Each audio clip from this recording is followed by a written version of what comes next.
ഈരാറ്റുപേട്ട വിഷയം ഇപ്പോൾ സമൂഹ മാധ്യമങ്ങളിലാകെ കത്തി നിൽക്കുകയാണ്. അതായത് ഒരാൾ ഇന്നോവ കാറിൽ തൻ്റെ ഭാര്യാസമേതനായിട്ട് പോവുകയാണ്. അതിനു മുമ്പിൽ 2 ചെറുപ്പക്കാർ, അതായത് 18 വയസ്സ് പൂർത്തിയാകാത്ത ചെറുപ്പക്കാർ മോട്ടോർ സൈക്കിളിൽ പോകുന്നു.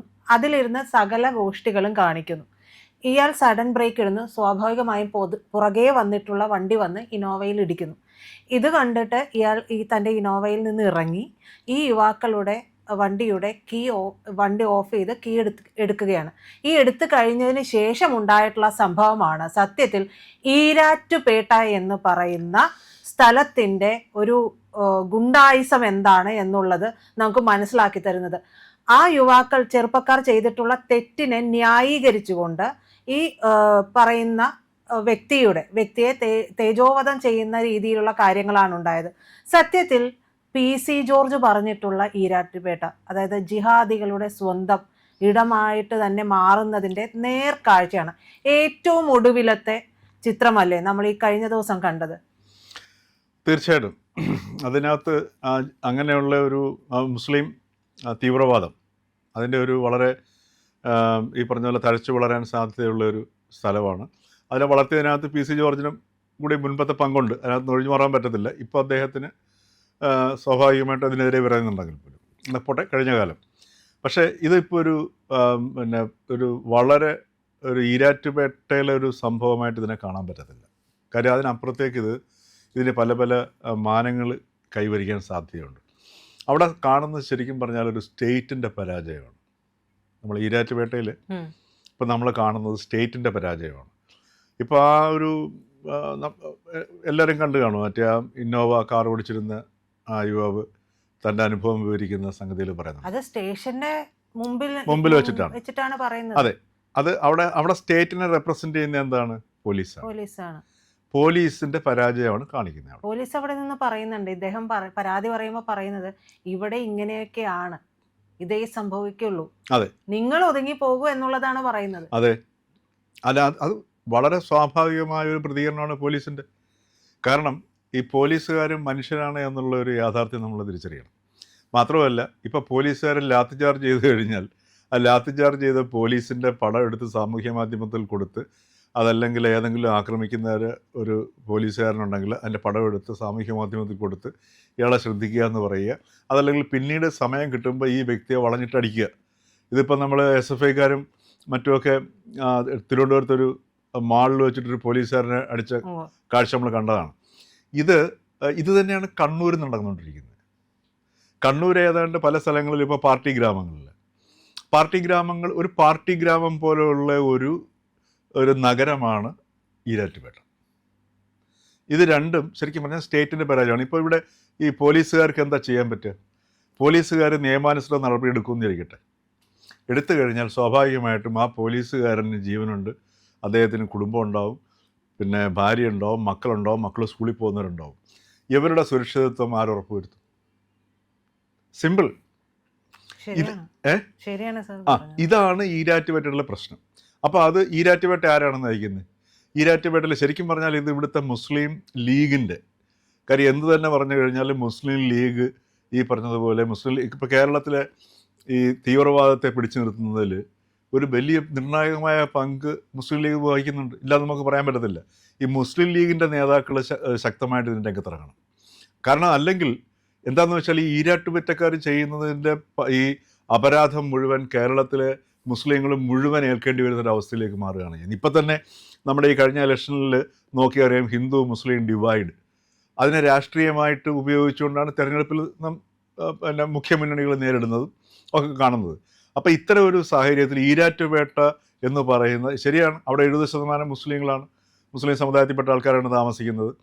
അവിടെ ഇപ്പോൾ പലർക്കും ഈ വാർത്ത വന്നതിന് ശേഷം പലരും ഈരാറ്റുപേട്ട വഴിയുള്ള യാത്രകൾ ഒഴിവാക്കുന്നുണ്ട്. ഒന്ന് ആലോചിച്ച് നോക്കുക, കേരളത്തിലെ ഒരു ഭാഗത്തു കൂടി ഒരു യാത്ര ചെയ്യാൻ ആൾക്കാർ പേടിക്കുന്ന ഒരവസ്ഥയിലേക്ക് കേരളം മാറുന്നു എന്ന് പറഞ്ഞു കഴിഞ്ഞാൽ എന്ത് മോശമാണ്. അപ്പോൾ അവിടെ സ്റ്റേറ്റിൻ്റെ പരാജയമാണ്. അപ്പോൾ ഈ നിലവിലുള്ള സർക്കാരിൻ്റെ പരാജയമാണ്. അതേപോലെ തന്നെ മുൻപും ഇതേപോലെ തന്നെ ഇതിപ്പോ ഒരു സുപ്രഭാതത്തിലുണ്ടായതല്ല, ഇരട്ടിയായിരുന്നു മുമ്പ്. പക്ഷേ PFI നിരോധനം വന്നതിന് ശേഷമാണ് ഇങ്ങനെയെങ്കിലും അവിടെ പോകാൻ സാധിക്കുന്നത് എന്നുള്ളതാണ്. അല്ല, അതാണ് മനസ്സിലാക്കേണ്ട സാധനം. എന്തുകൊണ്ട് അവിടെ ഇങ്ങനെ ഒരു കാര്യം, അവിടെ നിന്ന് ഒരുപാട് ആൾക്കാർ ഈ പറഞ്ഞ പോലെ ഈ മുസ്ലിം തീവ്രവാദ പ്രവർത്തനങ്ങളുമായിട്ട് ബന്ധപ്പെട്ട് ഒരുപാട് പേര് അറസ്റ്റിലായിട്ടുണ്ട് അല്ലേ? NIA തന്നെ പിടിയിലായിട്ടുണ്ട്. അത് ഇപ്പോഴും പല നേരത്തെ തന്നെ ഒരുപാട് സംഭവങ്ങൾ ഈ പറഞ്ഞതുപോലെ അവിടെ ഈ ഒരു മുസ്ലിം ഈ പറഞ്ഞതുപോലെ തീവ്രവാദ സ്വഭാവത്തിലുള്ള പെരുമാറ്റം കാരണം ഒട്ടേറെ കോൺട്രവേഴ്സികൾ ഉണ്ടായിട്ടുണ്ട്, പ്രശ്നങ്ങളുണ്ടായിട്ടുണ്ട്. അതിലേക്ക് നമ്മൾ പോകുന്നില്ല. ശക്തി കേന്ദ്രമാണ്. SDPI എന്നും സിമി എന്നും നാഷണൽ ഫ്രണ്ട് എന്നും NDA എന്നും എല്ലാം പറയുന്നത് എല്ലാം ഒന്ന് തന്നെയാണ് സാധനം. PFI എന്ന് പറയുന്നത് പറഞ്ഞല്ലോ, NIA ഓഫീസ് വേണ്ടുന്ന ഒരു സ്ഥലമല്ലേ ശരിക്കും ഈരാറ്റുപേട്ട? അല്ല, അത് ഞാൻ പറയുന്നത് NIA സ്ഥലം വേണോ വേണ്ട എന്നുള്ളത്. ഇത് സ്റ്റേറ്റ് ആണ് ഇത് പ്രൈമറി അഡ്രസ്സ് ചെയ്യേണ്ട സാധനം. അപ്പോൾ സ്റ്റേറ്റിന് പറ്റുന്നില്ല എന്നുണ്ടെങ്കിൽ സെൻട്രൽ ഏജൻസീസിനെ ഏൽപ്പിക്കണം. കാര്യം ഇത് അത്രയ്ക്ക് ഗുരുതരമായൊരു വിഷയമാണ്. കാരണം കേരളത്തിൻ്റെ മൊത്തത്തിലുള്ള ഒരു ഒരു ഒരു എന്താ പറയുക, ശാന്തമായൊരു ജീവിതത്തെ നിർണായകമായി ബാധിക്കുന്ന ഒരു വിഷയമാണിത്. അല്ലാതെ ഇതൊരു മതവിഷയമല്ല. ശരിക്കും ഇതൊരു മത തീവ്രവാദ വിഷയമാണ്. ഇപ്പോൾ ഈരാറ്റുപേട്ടക്കാർ മുഴുവൻ മത തീവ്രവാദികളാണെന്ന് നമുക്ക് പറയാൻ പറ്റത്തില്ല. പക്ഷേ അവരുടെ പിടിയിലേക്ക് ഈ നഗരം ഒതുങ്ങുന്നു. ഈ പറഞ്ഞതുപോലെ 2 കുട്ടികൾ അവിടെ ഹെൽമെറ്റ് ഇല്ലാതെ റോഡിൽ കിടന്ന് അഭ്യാസം കാണിച്ചു എന്ന് പറയുന്നു. അതിൻ്റെ ക്യാമറ വിഷ്വൽസ് ആ വാഹനം ഓടിച്ചിരുന്ന യുവാവിൻ്റെ കയ്യിലുണ്ടായിരുന്നു എന്ന് പറയുന്നുണ്ട്. അപ്പൊ ഇതൊന്നും വിഷ്വൽ എടുക്കാൻ പോയ സമയത്ത് ഇവര് വന്ന് ഈ പ്രാദേശികമായിട്ടുള്ള ആളുകൾ വന്നിട്ട് ഈ വിഷ്വൽ എടുക്കാൻ പോകുന്ന സമയത്ത് ഈ പറയുന്ന വ്യക്തി വീഡിയോ എടുക്കാൻ ശ്രമിക്കുന്നുണ്ട്. അതിനെയും തടഞ്ഞു. നീ ആരടാ ഇത് എടുക്കാൻ എന്നാണ് ചോദിക്കുന്നത്. നമുക്കതിൻ്റെ വീഡിയോ കാണിക്കാം. ഈ വ്യക്തി ഈ പറയുന്ന പോലീസ് സ്റ്റേഷനിൽ പോയതിന് ശേഷം മണിക്കൂറുകളോടെ അവിടെ നിർത്തി ഒരു പരാതിയുമായിട്ട് ചെന്നതാണ്. പല കാരണങ്ങളുണ്ട്. 1, ഹെൽമെറ്റ് ഇല്ല. 2, പ്രായപൂർത്തിയാകാത്ത ആളുകളാണ്. 3, ഇത്തരത്തിലുള്ള ആളുകളെ സംരക്ഷിക്കുന്നു. ഈ വീഡിയോ എടുക്കാൻ പോകുമ്പോൾ പോലും ഈ പറയുന്ന വ്യക്തിയെയാണ് അപമാനിക്കുന്നത്, അധിക്ഷേപിക്കുന്നത്. അത് ഏത് തരത്തിലുള്ള ആളുകളാണ് എന്നുള്ള അന്വേഷണം വേണം. ഇതിനൊന്നും ഉത്തരമില്ലാതെ നിൽക്കുകയാണ് പോലീസ്. അതിനെ തുടർന്ന് ഇദ്ദേഹം വന്ന് പോലീസ് സ്റ്റേഷന്റെ പുറത്ത് നിന്ന് വീഡിയോ എടുത്തിടുന്നു. ആ വീഡിയോ നമുക്ക് പ്രേക്ഷകരെ കാണിക്കാം. ഈരാറ്റുപേട്ട എന്ന സ്ഥലത്ത് വെച്ചാണ്. ഈരാറ്റുപേട്ട സ്ഥലത്ത് വെച്ച് എൻ്റെ വൈഫാണ് വണ്ടി ഓടിച്ചത്. ഈ വണ്ടിയാണ് ഓടിച്ചിരുന്നത്. ഈ വണ്ടിയുടെ ബാക്കിൽ വന്ന് മറ്റൊരു വണ്ടി ഇടിക്കുകയുണ്ടായി. അല്ല, ഇവിടെ എനിക്ക് തോന്നുന്നു ആ യുവാവിന് ഈരാറ്റുപേട്ടയെക്കുറിച്ച് നല്ല ബോധ്യമില്ലെന്ന് എനിക്ക് തോന്നുന്നു. അനുഭവം വന്നതിന് ശേഷം അവർക്ക് ഈരാറ്റുപേട്ടയെക്കുറിച്ചിട്ടുള്ള ഒരു ബോധ്യം ഉണ്ടായെന്ന് തോന്നുന്നു. അപ്പോൾ ഇവിടുത്തെ ഈ ഒരു പ്രവണതയെ, കാരണം അവിടെ പോലീസിന് യാതൊരു റോളും നിയമാനുസൃതമായിട്ട് അവിടെ ചെയ്യാൻ പറ്റില്ല എന്നുള്ളത് യാഥാർത്ഥ്യമാണ്. ആ യാഥാർത്ഥ്യം നിലനിൽക്കുകയാണ്. അതിനെ നമ്മൾ അഡ്രസ്സ് ചെയ്യണം. അതിനെ അഡ്രസ്സ് ചെയ്യണമെങ്കിൽ ശക്തമായ നടപടിയുമായിട്ട് ആഭ്യന്തര വകുപ്പിന് മുമ്പോട്ട് പോകാൻ കഴിയണം. ഇവിടുത്തെ എല്ലാവർക്കും അറിയാവുന്ന കേസാണത്. ഇപ്പോൾ ഇവിടുത്തെ DGPക്ക് അറിയാം, ആഭ്യന്തരമന്ത്രി അറിയാവുന്ന, മുഖ്യമന്ത്രിക്ക് അറിയാം, എല്ലാവർക്കും അറിയാം. എന്തുകൊണ്ട് ഒരു നടപടി സ്വീകരിക്കാൻ പറ്റുന്നില്ല? ഇലക്ട്രൽ പൊളിറ്റിക്സ്, അത്രേ ഉള്ളൂ. ഇപ്പോൾ നേരത്തെ ഞാൻ പറയില്ലേ, PC ജോർജിന് ഉത്തരവാദിയാണ്. അപ്പോൾ ഈ ഒരു അദ്ദേഹം ഇപ്പം സ്വാഭാവികമായിട്ടും അവരെ ഏറ്റെടുക്കുന്നില്ല, അത് പറയാൻ കാര്യം. പക്ഷേ ഇതിങ്ങനെ ഒരു സുപ്രഭാതത്തിൽ ഉരുത്തിരിഞ്ഞൊരു സംഗതിയല്ലത്. ഇത് വളരെ ഗ്രാജുവലായിട്ട് ഡെവലപ്പ് ചെയ്ത് ഇപ്പോൾ അതുപോലെ തന്നെ ചില പ്രദേശങ്ങളുടെ പേര് പറയാൻ ചില ഉദ്യോഗസ്ഥരും, അതല്ലെങ്കിൽ പഞ്ചായത്ത് അരുവിത്തറ എന്നുള്ള പേര് പറയാനായിട്ട് ഉള്ള പ്രശ്നമൊക്കെ നേരത്തെ ഉണ്ടായിട്ടുള്ളതാണ്. അപ്പോൾ അവിടെ ഈ 70% കഴിഞ്ഞിട്ടുള്ള ബാക്കിയുള്ള ഒരു ചെറിയ ന്യൂനപക്ഷമുണ്ട്. അപ്പോൾ അവരുടെയും ഈ പറഞ്ഞതുപോലെ സ്വാഭാവികമായിട്ടും അവരെങ്ങനെ അവിടെ ജീവിക്കുന്നു, അവിടെ നിന്ന് പല ആൾക്കാരും ഒഴിഞ്ഞു പോകുന്നതായിട്ട് പോലും വാർത്തകൾ വരുന്നുണ്ട്. അപ്പോൾ ഇത്തരമൊരു സോഷ്യൽ ഇഷ്യൂ അങ്ങനെ നിലനിൽക്കുന്ന സമയത്ത് ഇതൊരു തീവ്രവാദ സ്വഭാവമുള്ള ഒരു വിഭാഗത്തിൻ്റെ നടപടി മൂലമാണ് ഇത് ഉണ്ടാവുന്നതെന്നും, അല്ലാതെ ഇതിനൊരു മതത്തിൻ്റെ ഒരു കാഴ്ച ഇതിൽ കൊണ്ട് കെട്ടിക്കഴിഞ്ഞാൽ വലിയ അപകടമാണ്. ഇതിനെ നമ്മൾ കാണാതിരുന്നു കഴിഞ്ഞാൽ, ഇതിനകത്തൊരു നടപടി സ്വീകരിക്കാതിരുന്നു കഴിഞ്ഞാൽ സ്വാഭാവികമായിട്ടും ഇതൊരു മതത്തിൻ്റെ ആ ഒരു മൂട്ടിലേക്ക് സാധനം പോകും. ഇത് PC ജോർജിനെ അവിടെ തോൽപ്പിക്കുന്നുണ്ട്, ശരി. അതിനുശേഷം അദ്ദേഹം ഇത് വ്യക്തമായി മനസ്സിലായതിനു ശേഷം അതിൻ്റെ ഒരു ആഘാതം അദ്ദേഹത്തിന് മനസ്സിലാവുന്നുണ്ട്. ഇത് എത്രത്തോളം ആഴത്തിലാണ് ഇതിൻ്റെ റൂട്ട് പോയിരിക്കുന്നത്. അദ്ദേഹം തുടരെ പിന്നീട് അദ്ദേഹത്തിൻ്റെ മകനും ഇതിനെതിരെ സംസാരിക്കുകയും ചെയ്യുന്നുണ്ട്. അതെ. അപ്പോൾ ഈ സംസാരിക്കുന്ന സമയത്ത് പി സിക്കെതിരെയും പലതരത്തിലുള്ള ആക്രമണങ്ങളും കാര്യങ്ങളും അധിക്ഷേപങ്ങളും പരാമർശങ്ങളും ഒക്കെ വെല്ലുവിളികളും ഒക്കെ ഉണ്ടാകുന്നുണ്ട്. ഉണ്ട്. എന്നാൽ നിസ്സാരമായിട്ട് നമുക്ക് തള്ളിക്കളയാനും കഴിയില്ല.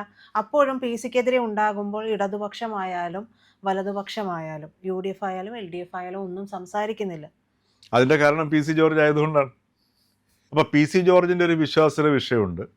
അതേസമയത്ത് അദ്ദേഹം പറയുന്നത് ഇതിനകത്ത് ചില ഈ അവസാന നാളുകളിൽ പറഞ്ഞ സംഗതികളൊക്കെ വളരെ കറക്റ്റാണ്.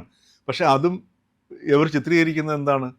അവിടെ ഒരു മതത്തിൻ്റെ 2 മതങ്ങൾ തമ്മിലുള്ള ഒരു സംഘർഷത്തിലേക്ക് കൊണ്ടുവരും. ഇത് മതത്തിൻ്റെ പ്രശ്നമല്ല. ഒരു പ്രദേശത്തെ ഒരു വിഭാഗം ആൾക്കാർ ആ സമുദായത്തെ മുഴുവൻ അവഹേളിക്കുന്ന അല്ലെങ്കിൽ പ്രതിക്കൂട്ടിൽ നിർത്തുന്ന രീതിയിലേക്ക് നടത്തുന്ന തീവ്രവാദ പ്രവർത്തനങ്ങളുണ്ട്. അതേപോലെ തന്നെ കാരണം ഇപ്പം നമുക്കറിയാം അവിടെയുള്ള സംഘടനകളുടെ ആ ഒരു സ്വാധീനം ആലോചിച്ചാൽ SDP തുടങ്ങിയിട്ടുള്ള ഇപ്പോൾ SDP ആണ്. കാരണം ഇതെല്ലാം ഒന്ന് തന്നെയാണ് സാധനം, അല്ലേ? അപ്പം ഇതിനെ ഏത് പേരിട്ട് കഴിഞ്ഞാലും വലിയ വ്യത്യാസമൊന്നും ഇല്ലാതെ ഇപ്പം PFI നിരോധിച്ചപ്പോഴത്തേക്ക് അത് വേറൊരു രൂപത്തിൽ വരുന്നത് മാത്രമേ ഉള്ളൂ. അപ്പം ഇതിനെ ശരിക്കും കടിഞ്ഞാണിടേണ്ട ഒരു സമയം അതിക്രമിച്ചിരിക്കുകയാണ്. ഇതില്ല എന്നുണ്ടെങ്കിൽ കേരളത്തിൽ അത് സാമൂഹിക ജീവിതത്തെ വളരെയധികം മോശപ്പെട്ട രീതിയിലേക്ക് ഇതിനെ കൊണ്ടുപോകും. ഈ കാര്യത്തിൽ വളരെ പരാജയമാണ് എന്നുള്ളത് 100% പരാജയമാണ്. അങ്ങനെയെങ്കിൽ എന്തുകൊണ്ട് കേന്ദ്രത്തിന് ഇടപെട്ടൂടാ? കേന്ദ്ര സേനയെ ഇറക്കിക്കൂടാ? അല്ല, കേന്ദ്രസേന ഇറക്കും. അതിൻ്റെയൊക്കെ പ്രശ്നം എന്ന് വെച്ചാൽ നമ്മളത് പെട്ടെന്ന് ഇങ്ങനെ ഒരു സ്ഥലത്തേക്ക് കൊണ്ട് കേന്ദ്രസേന ഇറക്കാൻ പറ്റില്ല. പക്ഷേ ഇപ്പം നമ്മൾ ഈ ഒരു ചർച്ചകളൊക്കെ നയിക്കുന്നത് അത്തരം ഒരു ശ്രദ്ധയിലേക്ക് പോവുകയാണ്. ഒന്ന് ആലോചിച്ച് നോക്കുക. ഇപ്പോൾ ഇവിടെ തന്നെ ഒരു ഈരാറ്റുപേട്ട കേന്ദ്രീകൃതമായിട്ട് ഒരു കേന്ദ്ര ഏജൻസികൾ അതല്ലെങ്കിൽ NIA ഒരു ഓഫീസ് സ്റ്റാർട്ട് ചെയ്യുന്നിരിക്കട്ടെ. അങ്ങനെ വരികയാണെങ്കിൽ തന്നെ നമ്മുടെ സ്റ്റേറ്റിന് എന്തൊരു മോശമാണെന്ന് ആലോചിച്ച് നോക്കും. ഞാൻ പറഞ്ഞത് സ്റ്റേറ്റ് ആദ്യം ചെയ്യാനുള്ളത് ചെയ്യട്ടെ. ഇത്രയും നാൾ കൊണ്ട് ഒന്നും ചെയ്യുന്നില്ല. അപ്പോൾ അതുകൊണ്ടാണ് പറഞ്ഞത് സ്റ്റേറ്റ് ചെയ്യാനുള്ളത് ചെയ്യാതിരിക്കുന്ന സമയത്ത് സ്വാഭാവികമായിട്ടും ഇത്തരത്തിലുള്ള ശക്തികൾ വരികയും അങ്ങനെ വരുമ്പോഴാണ് ഇപ്പം നാളെ NIAയുടെ ഓഫീസ് അല്ലെ NIA ഇവിടുത്തെ വിഷയം ഏറ്റെടുത്ത് കഴിഞ്ഞാൽ ഇപ്പം തന്നെ NIAയുടെ വളരെ NIAയുടെ ലെൻസിൻ്റെ അടിയിലിരിക്കുന്ന ഒരു സ്ഥലമാണ് ഈരാറ്റുപേട്ട. അവിടെ നിന്ന് ഒട്ടേറെ പേര് NIAയുടെ പിടിയിലുണ്ട് താനും. അപ്പോൾ ഇത്തരം ഒരു സാഹചര്യത്തിലേക്ക് നമ്മൾ നീങ്ങുകയാണെന്നുണ്ടെങ്കിൽ നമ്മൾ ആരെയും കുറ്റം പറഞ്ഞിട്ട് കാര്യമില്ല. ഇതിപ്പോൾ ഈരാറ്റുപേട്ടയുടെ കുറച്ച് സവിശേഷത കൂടി നമുക്ക് പറഞ്ഞു പോകണം. കാരണം അല്ലെങ്കിൽ നമ്മൾ വെറുതെ ഇരുന്ന് പറയുന്നതായിട്ട് തോന്നും. 56 പേര് മരിച്ച അഹമ്മദാബാദ് സ്ഫോടന കേസ്, അതിൽ വധശിക്ഷ ലഭിച്ച 3 മലയാളികൾ 2 പേര് ഈരാറ്റുപേട്ടക്കാരായിരുന്നു. വാഗമൺ സിമി ക്യാമ്പിന്റെ ഉദ്ഘാടനത്തിന്റെ പേരിൽ അറസ്റ്റിലായ തീവ്രവാദികൾ അതും ഈരാറ്റുപേട്ടക്കാരായിരുന്നു. ഈയിടെ തീവ്രവാദ ബന്ധത്തിന്റെ പേരിൽ NIA അറസ്റ്റ് ചെയ്ത PFIക്കാർ കൂടുതലും ഈരാറ്റുപേട്ടക്കാരാണ്. പിന്നെ ഇവരുടെ വിഖ്യാതമായ മുദ്രാവാക്യമുണ്ട്, അരിയും മലരും കുന്തരികവും. അതിന്റെ ഉത്ഭവ കേന്ദ്രം എന്ന് പറയുന്നത് ഈരാറ്റുപേട്ടയാണ്. മറ്റൊന്ന് ഈ പറയുന്ന പോലെ ഇപ്പോൾ ഉണ്ടായിട്ടുള്ള സംഭവം പോലെ ഹെൽമെറ്റ്, സീറ്റ് ബെൽറ്റ്, ലൈസൻസ് ഇതൊന്നും വേണ്ടാത്ത കേരളത്തിലെ ഏക ടൗൺ ഒരുപക്ഷെ ഈരാറ്റുപേട്ടയായിരിക്കും. ഏറ്റവും മോശം ഡ്രൈവിംഗ് സംസ്കാരം ഉള്ളതും ഈരാറ്റുപേട്ടയ്ക്കായിരിക്കും. അപ്പോൾ ഒരു സമുദായത്തിൽ ആരെങ്കിലും പോലീസ് പിടിക്കാൻ വന്ന ആയിരക്കണക്കിന് ആളുകൾ സംഘടിച്ച് തടയും എന്നുള്ളതാണ് ഈ കഴിഞ്ഞ ദിവസം കൂടി നമ്മൾ കണ്ടിട്ടുള്ളത്. മറ്റൊന്ന് അരുവിത്തറ. ഈ അരുവിത്തറ എന്ന് പറയുന്ന സ്ഥലനാമം അവിടെ ഉച്ചരിക്കാൻ പാടില്ല എന്നുള്ള അലിഖിതമായിട്ടുള്ള നിയമമാണ്. ഇതൊക്കെ മറ്റെവിടെയാണ് നടക്കുന്നത്? അതാണ് പറഞ്ഞത്, സ്റ്റേറ്റിൻ്റെ സമ്പൂർണമായ ഒരു പരാജയമാണ്. ഇത് തീവ്രവാദ സ്വഭാവം അവിടെ ശരിക്കും പറഞ്ഞാൽ ഇതിൻ്റെ ഒരു നമ്മുടെ കേരളത്തിൻ്റെ ഒരു തീവ്രവാദത്തിൻ്റെ ഒരു കേന്ദ്ര സ്ഥാനമായിട്ട് ഈ ഈരാറ്റുപേട്ട മാറിയിരിക്കുന്നു. മറ്റൊരു കാര്യം കൂടിയുണ്ട്. പാലായിൽ ഒരു ഹോട്ടൽ ആരംഭിക്കാൻ ഒരു കടമുറി എടുക്കുന്നു, പിന്നീട് അത് മോസ്കായി മാറ്റാൻ വേണ്ടി ശ്രമിക്കുന്നു, ജനങ്ങൾ സംഘടിക്കുന്നു അതിനെതിരെ. ഹോട്ടൽ നടത്താൻ വേണ്ടി എടുത്ത കടമുറി അത് മോസ്കായിട്ട് മാറ്റാൻ ശ്രമിക്കുന്നു എന്ന്. അല്ല, ഞാൻ ഇത്തരത്തിലുള്ള ഇപ്പം തീവ്രവാദം ഇപ്പം മുസ്ലിം സമുദായത്തിൽ നിന്ന് തീവ്രവാദ സ്വഭാവത്തിലേക്ക് വരുന്ന ഒരു സംഘം ആൾക്കാർ അവരെന്തും ചെയ്യും. അവർക്ക് സമൂഹത്തിനോട് യാതൊരു ബാധ്യതയില്ല. ഒരു ഉത്തരവാദിത്വമോ ഒരു പ്രതിബദ്ധതയോ അല്ലെങ്കിൽ മനുഷ്യൻ എന്നുള്ളൊരു കാഴ്ച നഷ്ടപ്പെടുമ്പോഴാണ് ഈ തീവ്രവാദ സ്വഭാവത്തിലേക്ക് കിടക്കുന്നത്. അതല്ലെങ്കിൽ ഒന്ന് ആലോചിച്ച് നോക്കുക. കേരളത്തിൽ ഈ ഒരു വളരെ സൗഹാർദ്ദപരമായിട്ട് ജീവിച്ചു വന്നൊരു അന്തരീക്ഷത്തിലുള്ള ഈ ഒരു സംസ്ഥാനത്ത് ഈ തീവ്രവാദത്തിലേക്ക് തിരിയണമെന്നുണ്ടെങ്കിൽ മനുഷ്യനെ കാണാൻ ശേഷിയില്ലാത്ത വളരെ അധപ്പതിച്ച ഒരു വിഭാഗം ആൾക്കാരാണ് ഈ തീവ്രവാദത്തിലേക്ക് പോകുന്നത്. അതുകൊണ്ടാണ് ആ തീവ്രവാദ പ്രവർത്തനങ്ങളൊക്കെ അവർ നടത്തുന്നത്. യാതൊരു മനുഷ്യത്വമില്ലാത്ത പ്രവർത്തനങ്ങളിൽ അവർ ഏർപ്പെടുകയും ചെയ്യും. അപ്പോൾ ഇതിനെ നമ്മൾ ഇത് ഏത് സൊസൈറ്റിയിലും ഉണ്ടാവും. അപ്പോൾ അതിനെ നേരിടാനായിട്ട് വേണ്ടിയിട്ടാണ് സംസ്ഥാനത്തിന് പോലീസും അതേപോലുള്ള സംവിധാനങ്ങളും ഇൻ്റലിജൻസും എല്ലാം ഉള്ളത്. പക്ഷെ അത് ഉപയോഗിക്കപ്പെടുന്നില്ല, അത് പ്രവർത്തനക്ഷമമല്ല. ഇപ്പം ഈരാറ്റുപേട്ടയിലെ പോലീസുകാരെ ഇന്നത്തെ നിലവിലുള്ള സാഹചര്യത്തിൽ ആർക്കും കുറ്റം പറയാൻ പറ്റത്തില്ല. കാര്യം അവിടെ ഇരിക്കുന്നവർ മനുഷ്യരാണ്, ജീവനെ കൊതിയാണ്, അവർക്ക് സ്വാഭാവികമല്ലേ. നിങ്ങളൊരു ഉദാഹരണത്തിന് കണ്ണൂർ പാർട്ടി ഗ്രാമത്തിലൊരു ഇഷ്യൂ ഉണ്ടാവുന്നു, പോലീസുകാർ ന്യായമായ നടപടി സ്വീകരിക്കൂ? ഒരിക്കലുമില്ലല്ലോ, സ്വീകരിക്കത്തില്ല. അപ്പോൾ അതാണ് പറഞ്ഞത്, കേരളത്തിൻ്റെ പല ഭാഗങ്ങളിലും ഇത്തരത്തിലുള്ള പ്രവണതകൾ നിലനിൽക്കുന്നുണ്ട്. അത് ഇപ്പോൾ കണ്ണൂരിലെ പാർട്ടി ഗ്രാമങ്ങളിലാണെങ്കിലും അതല്ല ഈരാറ്റുപേട്ടയാണെങ്കിലും ഇതൊക്കെ ശരിക്കും പറഞ്ഞാൽ സ്റ്റേറ്റിൻ്റെ പരാജയമാണ്. അപ്പോൾ ഇതിനെ ശക്തമായിട്ട് നേരിട്ടില്ല എന്നുണ്ടെങ്കിൽ സ്വാഭാവികമായിട്ടും ഇപ്പോൾ ഈ ഈരാറ്റുപേട്ടയിലെ ഈ ഒരു പർട്ടിക്കുലർ സംഭവം കേരളത്തിൽ വളരെയധികം ചർച്ച ചെയ്യപ്പെട്ടുകൊണ്ടിരിക്കുകയാണ് ചെയ്യുന്നത്. ഇത് ശരിക്കും പറഞ്ഞാൽ കേരളത്തിന് പുറത്തേക്ക് പോകുന്ന ഒരവസ്ഥയിലേക്ക്, ദേശീയ മാധ്യമങ്ങളിലേക്ക് തന്നെ ഇത് വരുന്ന ഒരു സാഹചര്യത്തിലേക്ക് നീങ്ങുന്നു. ഒന്ന് ആലോചിച്ച് നോക്കുക, ഈ ഒരൊറ്റ പ്രദേശത്തിൻ്റെ പേരിൽ കേരളം മുഴുവൻ അതിൻ്റെ അപമാനം ഏറ്റുവാങ്ങേണ്ടി വരുന്നു. മാത്രമല്ല കേരളത്തിലെ മുസ്ലിം സമുദായം പോലും അതിൻ്റെ ആക്ഷേപവും അതിൻ്റെ അപമാനവും ഏറ്റുവാങ്ങേണ്ടി വരികയും ഇവിടെയുള്ളൊരു സാമൂഹികമായ സൗഹാർദ്ദപരമായ ജീവിതത്തിന് അത് വളരെയധികം ആഘാതമേൽപ്പിക്കുകയും ചെയ്യുന്നു എന്നുള്ളതാണ്. അപ്പോൾ അതുകൊണ്ടാണ് ശരിക്കും പറഞ്ഞാൽ ഇത് നിലവിലിപ്പോൾ നമ്മൾ നോക്കുകയാണെന്നുണ്ടെങ്കിൽ ഒരു സംശയം വേണ്ട, കേരള സർക്കാരിൻ്റെ അല്ലെങ്കിൽ ആഭ്യന്തര വകുപ്പിൻ്റെ പൂർണ്ണമായ പരാജയം മൂലമാണ് ഇത് സംഭവിക്കുന്നത്. അതല്ലെങ്കിൽ ഇത് പ്രയാസമൊന്നുള്ള കാര്യമൊന്നുമല്ല, നമ്മുടെ കയ്യിൽ ഫോഴ്സ് ഇരിക്കുകയല്ലേ. ആഭ്യന്തര വകുപ്പിന് എന്തിനാണ് പോലീസും സംവിധാനങ്ങളും ഒക്കെ? അത് നടപ്പിലാക്കാൻ പൊളിറ്റിക്കൽ ലീഡർഷിപ്പ് തീരുമാനിച്ചു കഴിഞ്ഞാൽ അനായാസം അത് ഒഴിവാക്കാവുന്ന കേസേ ഉള്ളൂ. ചിലപ്പോൾ കുറച്ച് സമയം വേണ്ടി വരും, ഇത്രയേ ഉള്ളൂ. അല്ലാതെ ഇത് അസാധ്യമായ കാര്യങ്ങളൊന്നും അല്ല, ആണോ? അല്ല. അപ്പോൾ അത് നമ്മുടെ ഈ ഇവിടുത്തെ പോലീസ് സംവിധാനത്തിൻ്റെയും അതേപോലെ ഭരണത്തിൻ്റെയും പൊളിറ്റിക്കൽ ലീഡർഷിപ്പിൻ്റെയും എല്ലാം ഈ വോട്ട് ബാങ്ക് നോക്കിയിട്ടുള്ള ഒരു രാഷ്ട്രീയം ഉണ്ടല്ലോ. ഇപ്പോൾ കഴിഞ്ഞ തെരഞ്ഞെടുപ്പിൽ SDPI LDFന് വോട്ട് ചെയ്യാൻ അവർ തീരുമാനമെടുത്തു അല്ലേ? അപ്പോൾ എങ്ങനെയാണ് അപ്പം കേരള പോലീസിന്, ഇപ്പം നിലവിലുള്ള കേരള പോലീസിന് ഇപ്പം ഈരാറ്റുപേട്ടയിൽ ഇത്ര ഒരു സന്ദർഭത്തിൽ നടപടി സ്വീകരിക്കാൻ പറ്റുക? Simple question. പറ്റുമോ? പറ്റത്തില്ല. അതാണ് നമ്മൾ കാണുന്നത്. അതാണ് ഈ പൊളിറ്റിക്കൽ ലീഡർഷിപ്പിൻ്റെ പ്രശ്നം വരുന്നത്.